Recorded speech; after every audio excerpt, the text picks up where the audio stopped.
Hello, and welcome to another edition of the House Whisperer Show. I know you wait for this every week. Well, here it is on WWDB Talk 860. Stay tuned for expert advice about maintaining your house from the roof to the basement, featuring professional home inspector Jack Milne, who tells us that every house has a story. And I'm Barry Reisman, and Jack, glad to have you back on the air with us. Well, thank you, Barry. I can't believe that August is almost done. Don't even say that. It's hard to. It's gone. It's just about half left. I mean, all I'm seeing now are the ads from Walmart and Kmart and get your kids back to school, and before you know it, it's going to be Labor Day. Yeah. And, peace will return to our households. Yeah, that's right. I know. My son this summer had baseball camp, golf camp. Everyone's trying to get that last break before school begins again. But on the home inspection front, we're still fairly busy. Typically, we tend to slow down towards the end of the summer because by this time, people are setting their roots and have moved into their new homes so that when the school bus pulls up, they're going to be the new kids on the block, literally. But, we've been kind of cruising this whole summer. So, and from what I'm seeing out there, the prices are stabilized at the homes. I think people are getting their values back, and the interest rates are still holding firm. So even though fall's around the corner, in fact, they're going to do a show about fall coming up in the next couple of weeks, how to prepare for it. But, again, if you're sitting on the fence and you're not quite sure, if you want to dive into this real estate market, I think this will be the best time to do it, and especially with midterm elections around the corner. So I'm not quite sure what the politicians may offer us come November. A lot of promises, I can tell you that. Say it again, Barry? A lot of promises. That's what they'll offer us. Yeah, and none are capped. It seems to be the American way. But anyway, let's get off my stump. And today's topic is called Living Near Waterways. What concerns should I have? So before you kick in, I do want to thank the sponsors. And as I always ask, please let them know that you heard their ad on the House Whisperer show. So we're going to talk about Burrow Exterminating. First off, they do termite and radon testing. They're located out of Glenolden, Pennsylvania. They are a multi-generational company, which is fantastic, and it shows deep roots. And you can reach them at their website at burrowexterminating.com or at 610-586-5640. Bucksmont Inspections. They do and are the best in on-site sewage evaluation and design as well as consultation. They're actually out of Sellersville, Pennsylvania. Their website is bucksmontinspections.com, and their phone number 215-669-4213. Pest Blaster. I love these guys. They're located out of Hamilton, New Jersey, but they do serve a large territory that we do as Tri-County, and they do radon, mold, wood-destroying insect inspections as well as pest removal. And their website is pestblaster.com, but phone number is 215-295-5555. Brainfleshgear.com. I actually got a call from those folks the other day, and there is an interest in Germany to have their work done at one of their, or let's say one of our U.S. Military bases. So they want to know if, or let me know that they were going international. Wow, that's something. I thought that was really awesome. So they're going to send me some designs and see how they turn out. But brainfleshgear.com or contact at brainfleshgear.com. And then, of course, Tri-County Inspection Company, multitude of phone numbers, but go visit the website at tcinspect.com. I know next week I'm going to talk on Tri-County Inspection actually rounding 30 years of age. And I'm going to put together a segment to put you in the Wayback Machine as to when I started this company back in 1985, but that's next week. So today let's visit the email box. Kelly from Abington. She wrote, Jack, you did our inspection. Let's see. Jack, you did our inspection a few weeks ago, and we asked you about privacy fencing and if a permit was required. There was already a short chain link fence along the sides and rear of our purchase. Since the fence was already on site, could they remove the existing fence and replace with new, and would they need to get a survey or a permit? But as I told her, you want to ask your neighbors just who owns what sections of fence, and then consult with the township just to make sure. So if you have any thoughts or comments, why don't you email me at thehousewhisperershow@gmail.com. Of course, all past episodes are on the website, thehousewhisperershow.com. And finally, the podcast, which I think is marvelous, which is at www.dbam.com. And I have to tell you, folks, I did cheat a couple weeks ago and took a motorcycle trip down to Kentucky. And as we were sitting on the front porch relaxing, one of these guys had their smartphones. I was telling them about the radio show. And I said, why don't you put it on? So for a half hour, we all kind of sat back, and I just had this big old grin on my face as they were able to listen to a show and actually believe that I had a radio show. So that was fun. So today's topic, let's move right on in. It's called Living Near Waterways, What Concerns Should I Have? So I'm going to start at the very, very basic waterway sources, and then we're going to move forward. So this first one is called a retention basin. And some neighborhoods, due to local code changes, have to construct a basin to hold and support any water runoff, typically from local street drains, sometimes downspouts, as well as sump pump discharge.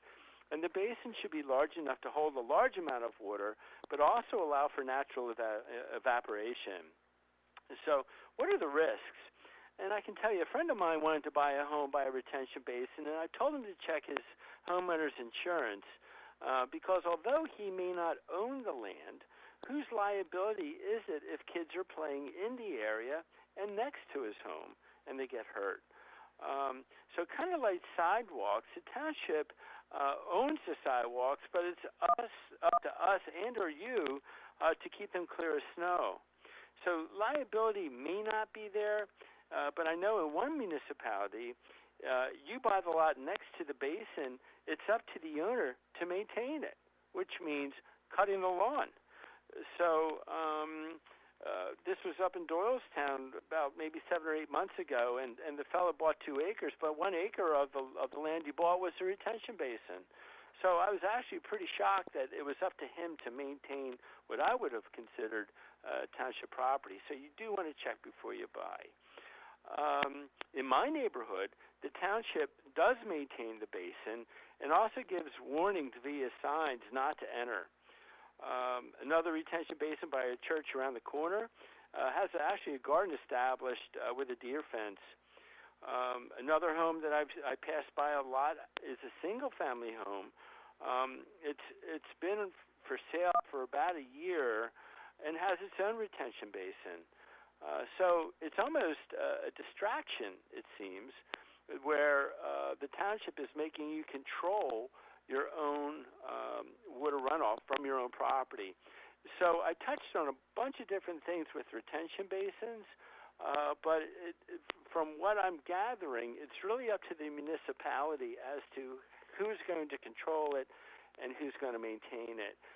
So keep your eye on that. It can also become a festering point for mosquitoes if it doesn't drain properly. Sometimes you can grow wildflowers or what I call the punks to help absorb water. But again, if you're looking at a house next to a retention basin, the only thing I can ask you to do is do your due diligence and do some homework. So the next one I want to kick into are called dry beds. And in some areas, culverts are created as stormwater runoff. And the rocks between the properties can be, in quote, dry most of the year. But when the rain falls, water may flow by like a small creek. And, this holding of water may raise the water table by your home. So you do want to investigate further via the municipality for any type of background and pay close attention to the basement of the homes of which you plan to purchase. You may have to raise the red flag if there are 2 sump pumps with battery backups and a professional waterproofing system. So with dry beds, they do tend to have a pond stone or a rough stone finish. Sometimes they're found at the base of storm drains. And again, when it rains, this water can migrate right past your property. Creeks are a whole different story. So I would consider a creek an ongoing source of water. With large amounts of rain, creeks can overflow their banks fairly easily. And where will the water go? So I would check both sides of the creek for any type of erosion, and particularly look at what type of grass or foliage is growing nearby. And again, check the basement.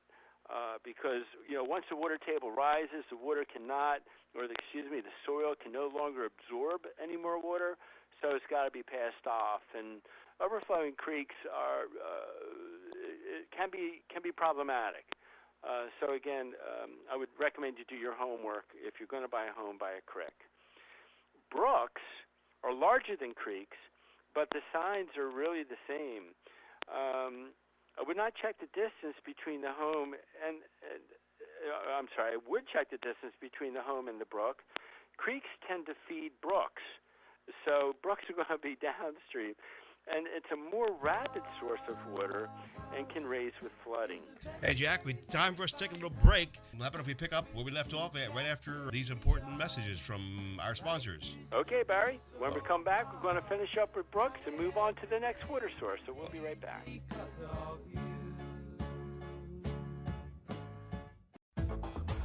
Boro Exterminating has been specializing in wood-destroying insect inspection and control for over 40 years, serving Philadelphia and the surrounding counties. All inspectors are state certified and ensure providing their clients with professional inspections and treatments. Boro not only performs conventional termite treatments, but also handles special services like historic buildings and homes with wells, creeks, or ponds. The client is assured that all treatments will be performed safely when you hire Boro to do the work. They also provide radon testing in their service area. Boro's full-time office staff is available to help you schedule an appointment. Just call 610-586-5640 or send an email request to boroinspects@verizon.net. That's 610-586-5640 or email at boroinspects@verizon.net. Specially created t-shirts by BrainFlushGear.com offer the extreme sports enthusiast an opportunity to have a clothing line available that suits their sport. BrainFlushGear.com understands that when we get the moment where we can jump on our motorcycles, wave runners, surfboards, snowmobiles, or skateboards, it can be priceless. They offer custom artwork including silk screening, transfers, and embroidery. Speak to one of their consultants today and they'll help you create your own Brain Flush. Visit BrainFlushGear.com or email them at contact@BrainFlushGear.com. For your septic inspection and testing needs, please consider Bucksmont Inspections. They've been serving the Bucks and Montgomery County areas for over 15 years. As members of the Pennsylvania Septic Management Association, the Pennsylvania Association of Sewage Enforcement Officers, and the Pennsylvania Association for Professional Soil Scientists, Bucksmont Inspections can inspect your existing septic system or test for your new septic system placement.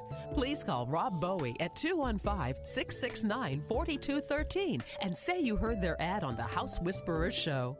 As the temperatures gradually rise, so do the odds of all those filthy and unwanted critters invading your home, like rodents, roaches, termites, and flies. Oh my! This summer, if you want to feel safe and secure from a possible creeping, crawling disaster, do yourself a favor and call the exterminating experts at Pest Blaster for all your pest control needs, including tests for radon and mold. Please visit pestblaster.com and you'll be sold. 215-295-5555. Tri-County Inspection Company has been providing professional home inspections, commercial inspections, and historic property evaluations for over 25 years. Tri-County Inspection Company covers 13 counties, serving both New Jersey and Pennsylvania. They've performed inspections for over 70,000 clients and are members of the American Society of Home Inspectors, as well as the Pennsylvania Home Inspectors Coalition. They are licensed in both Philadelphia and New Jersey. For all of your real estate transactions, transactions, call Tri-County Inspections at 215-295-2030. For their New Jersey clientele, call 856-853-4224. In PA, call 215-295-2030. In New Jersey, 856-853-4224.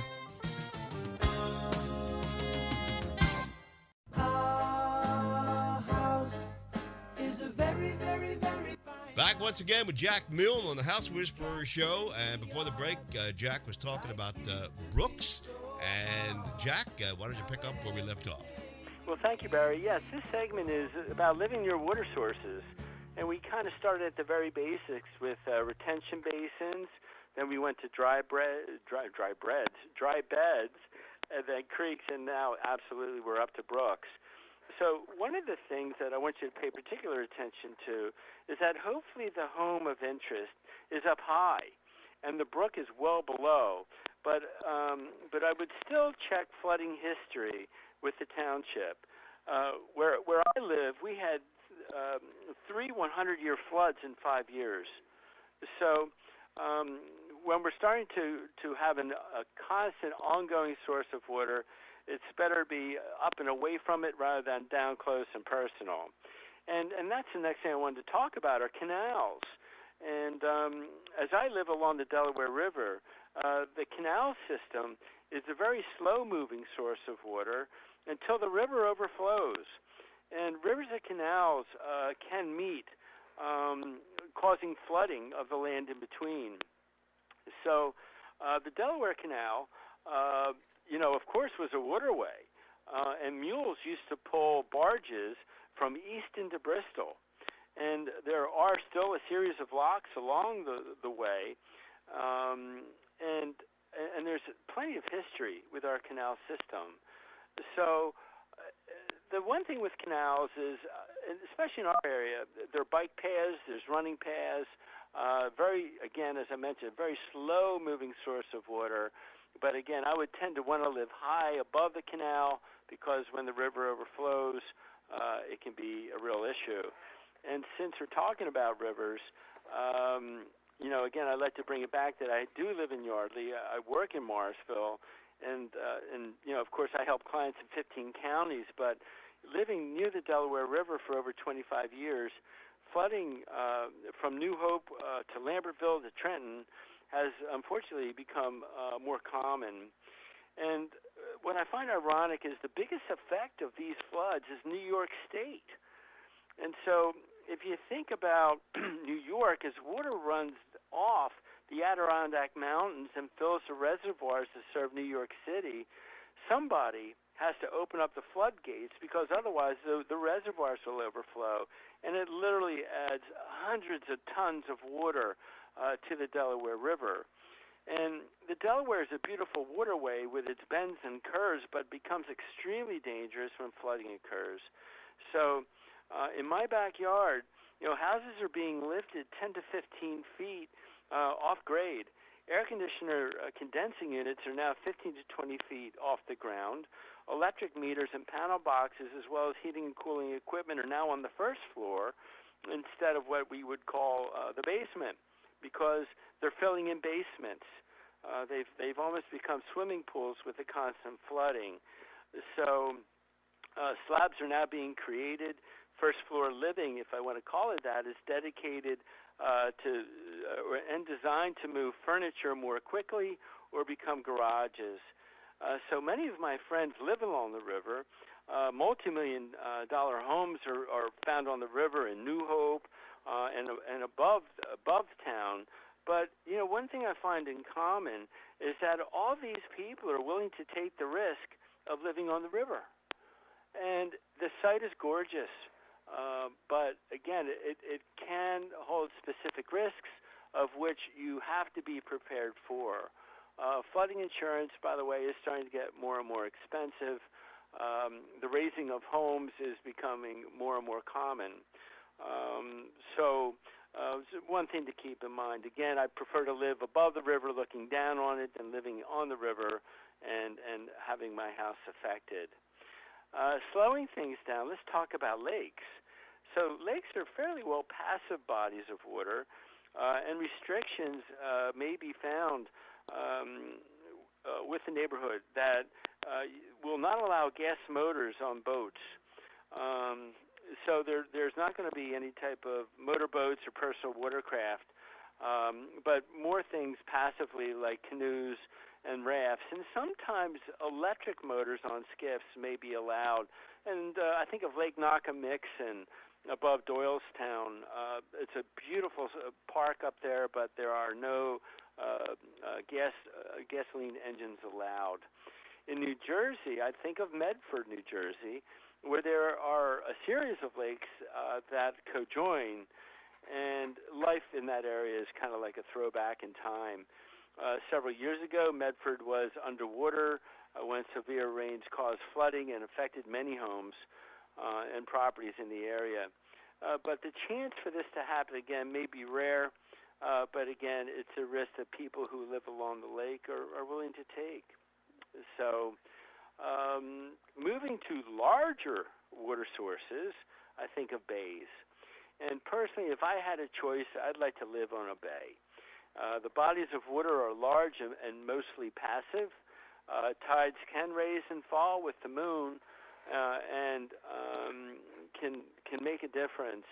I've seen the bay rise anywhere from 5 to 7 feet on high tide and back down in low tide. And keep in mind, the tides are done every 12 hours. So what I like about it, too, is boats can be docked. Swimming is typically safe, and you can fish off your dock. Bulkheads keep your property from washing away and do require periodic repair and or replacement. This can definitely cost a pretty penny to do. So, you have to kind of be open to it. And again, being by a large body of water, it can prematurely age the exterior of your home, particularly with winds and salt air. But it can also curb the life of your heating and cooling equipment. So today's homes at the bay and beach locations should be kept as maintenance-free as possible. And I would suggest service contracts on your heating and cooling equipment. If you tend to live by salt air, I think a good practice is to take your garden hose and wash down your air conditioning condensing unit with fresh water and try and get the salt off those coils. Otherwise, it will lead to corrosion. So off the bay are lagoons. And as the bay is large, lagoons are like streets in a water-type neighborhood. Houses tend to be closer. Docks are closer. Again, tides can fall up to 5 to 6 feet on a given day. Bulkheads are created. Dredging does help remove the sediment that occurs with the rising and dropping of the tides. Storms that affect rivers can also affect the tides, even in the backwaters. Hurricane Sandy raised my mother's floating dock to within 2 inches at the top of the piling. Fortunately, I had family who remained, and we were able to remove a ramp that moves up and down with the floating dock, and we were able to pull that off before the dock literally was above this walkway ramp. And those who didn't do it in the neighborhood, everyone was pulled off and broken. So the water during Sandy was over the bulkhead. So, if the family chose to bring the boat back to Brigantine before Sandy, the boat may have been found in between homes, on a golf course, or